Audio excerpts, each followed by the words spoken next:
As we get set for this afternoon's game, another big crowd on hand here at Lamine Stadium in Williamsport. It has been a week of big crowds, some of the largest ever for weekday games. And these two teams, Hamilton, Ohio and Columbus, Georgia, are going to be playing just their second game of the 2010 Little League World Series, and they both won the first one. What up, Williamsport?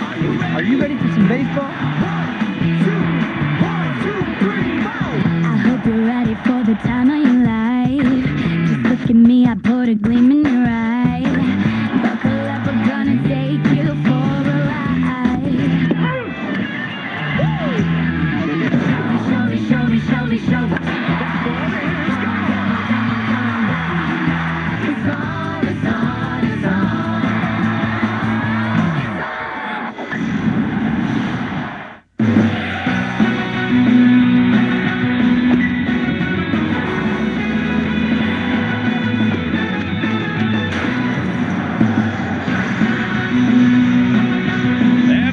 Of the Little League World Series continues. It is presented by Kellogg's Frosted Flakes. A couple of games got eliminated because of rain yesterday, so we are back with a revised schedule today, including this game being played at a little earlier hour. Hamilton, Ohio and Columbus, Georgia, they are set to go.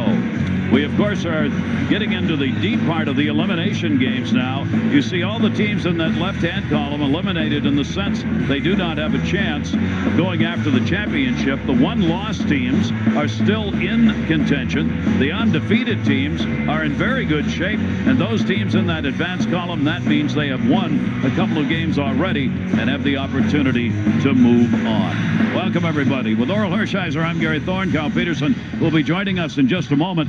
Two teams probably fairly evenly balanced as far as what they've got for talent here, and you certainly got one that's got a lot of history coming out of Georgia. Yeah, 2006. Kyle Carter was absolutely amazing back then. If you look at the way he pitched and he hit, he was the star factor of this team, and he continued to push and push through. A little different team this year, but back then, Kyle with the crooked hat, remember he had a plate in his head. Young man came through some medical difficulties, but was absolutely outstanding. One of the few kids here that hit 80 miles an hour, which is an equivalent of Big League 101. Not kind of ability on this Georgia team now, though, Gary. No, they are going to have to go, hopefully, for a little more balance, and also hopefully with a pitcher in these kind of games who can get it done. Yeah, and a relation back to the 2006 team, Kyle Carter's nephew, or his cousin right now, Knox Carter's on this team, and he's doing really, really well. This team so far, Knox had 1 home run and 2 RBIs, and then Troy Gillian, 1-0 with a 2.89 in the regional. 2 innings already here at the Little League World Series. This team is not stale, but they cannot wait to play. Only 1 game in the last week because of this rain. And both of these managers have said if this is a low-scoring game, they will be completely and totally surprised. Both of these teams have very good bats. This Ohio team beat Toms River, New Jersey in its first game 16-6. It was absolutely amazing performance, and it didn't come from just one player. 6 guys on this team had RBIs, and it was a performance that they only had 1 strikeout. The team hit .441, had 15 hits, but in the 9th hole, Jacob Jones, in the 9th hole, I said, 2 home runs, 5 RBIs. They get power everywhere. Jonesy wants to be a fireman. Well, he answered the bell here. Well, that's the pitchers who may be tested here in this game, and with one of those pitchers, Kyle Peterson. All right, guys, thanks with Cole Heffler. Cole, we're going to see you on the mound today, and we were talking to your coaches. You just started pitching this year. Now you're going to pitch in a Little League World Series just later on in the year. How have you learned this so quickly? I mean, I think I'm an athletic kid, and I learned pretty quick. But with coaches like this, it's not a hard thing to do. All right, well, it's worked out well so far. You're going to face a good hitting lineup today, the kids from Georgia. What are we going to see from you on the mound?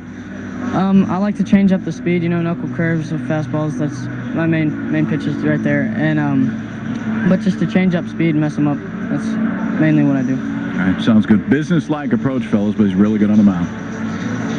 All right, Kyle, and we are ready to go, and this crowd continuing to pour in. And boy, are these kids anxious having to sit through the rain yesterday. Let's go. ESPN's coverage of the 2010 Little League World Series is presented by Kellogg's Frosted Flakes Reduced Sugar. They're great.